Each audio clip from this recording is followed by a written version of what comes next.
मामा मुझे भी आपके साथ जाना है, बाहर घूमने के लिए ले जाओ ना प्लीज मामा। नन्ही अदन मामा को तंग करने लगी। तंग मत करो अदन, मैं तुम्हें नहीं ले जा रही। ले जाकर हमें शर्म आती है। एक तो लोग भी पहचान लेते हैं तुम्हें देखकर कि किस घर की महिलाएं हैं। मैं और तुम्हारी आप ही जा रहे हैं। मामा प्लीज ना, मुझे ले जाओ। मामा, आपको क्यों शर्म आती है मुझे ले जाकर? क्या मैं इतनी बुरी हूं? तंग मत करो और घर पर बैठो। नन्ही अदन घर पर बैठकर रोती रही। आखिर क्यों मामा, आप मुझे कहीं नहीं लेकर जाती? आखिर क्यों आपको मुझसे इतनी शर्म आती है? क्या मैं आपकी बेटी नहीं हूं? बच्चे तो बच्चे होते हैं, इट्स एनफ तो उनकी भी होती है। बच्चे को ऐसी बात न कहनी चाहिए कि उनका दिल टूट जाए। वे बात मान लेते हैं, बल्कि किसी भी प्रकार के असुरक्षा भाव और गलतफहमी का शिकार भी नहीं होते। अदन ने हमेशा ही इस तरह के बर्ताव सहे थे। उसकी बात या तो सुनी ही नहीं जाती थी, और अगर सुन भी ली जाती तो झिड़क दिया जाता। अदन की दो बहनें मीरब और जनिश थी। दोनों अदन से बड़ी थी।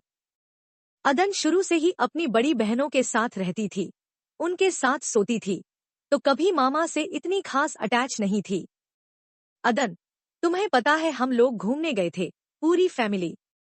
बहुत मजा आया था। वैसे सब कहीं ना कहीं वीकेंड पर घूमने गए थे। अदन, तुम नहीं गई क्या? हरीम ने अदन से पूछा। हरीम अदन की दोस्त थी। नहीं यार, हम कहीं भी नहीं गए।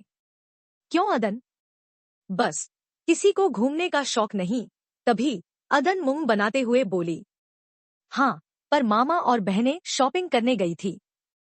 तो तुम नहीं गई? यार चलो, क्लास में देर हो रही है। शायद मिस आमना आ गई है। अदन ने अचानक बात बदल दी। हाँ, अच्छा, चलो। यार बताओ ना, तुम नहीं गई शॉपिंग पर? हरीम ने क्लासरूम जाते हुए फिर से पूछा। अदन को एक ही बात बार बार डिस्कस करना अच्छा नहीं लगा। अब वह क्या बताती? अदन अपनी दोस्त को कल का वाकया बताने में शर्मिंदगी महसूस कर रही थी। अदन ने फिर से बात बदलते हुए कहा। यार, आज तो मिस ने टेस्ट भी दिया था, मुझे एक नजर देखना है। ओके, चलो। मामा, कैसी है आप? अदन मामा के पास लेटते हुए बोली। अदन, मेरे पास मत लेटो, रूम में जाओ। मुझे तुम्हारी आदत नहीं है, मेरे शरीर में दर्द होता है।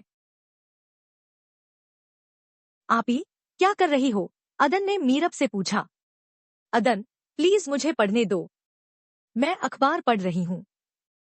मुझे भी गेम खेलनी है, मुझे भी खिलाओ प्लीज, अदन ने जनिश से कहा।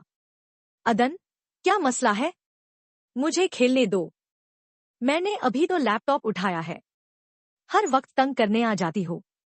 मामा, जनिश को कहे ना कि मुझे भी अपने साथ गेम खेलने दे।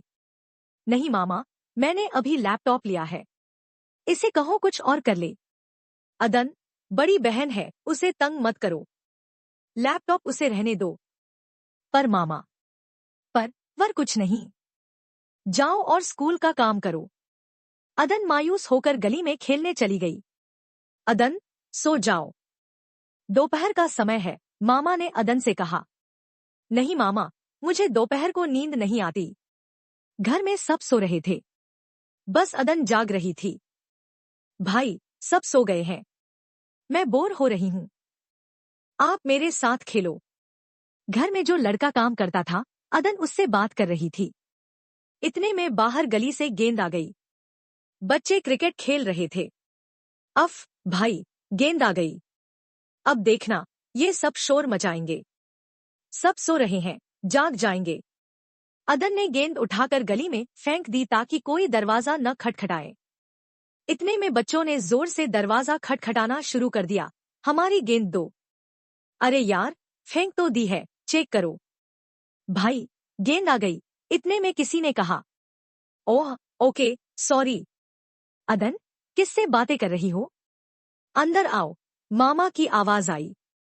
मामा नींद में थी। मामा, कुछ नहीं, आप सो जाइए, मैं कहती हूँ, अंदर आओ। अदन, अफ, मामा। अदन जैसे ही अंदर आई, मामा ने मारना शुरू कर दिया। शर्म नहीं आती? लड़कों के साथ खेलती हो? नहीं मामा, मैं लड़कों के साथ नहीं खेल रही थी। आप भाई से पूछ लीजिए। बकवास बंद करो, माँ के साथ झूठ बोलती हो। आह! मामा, सच बोल रही हूँ।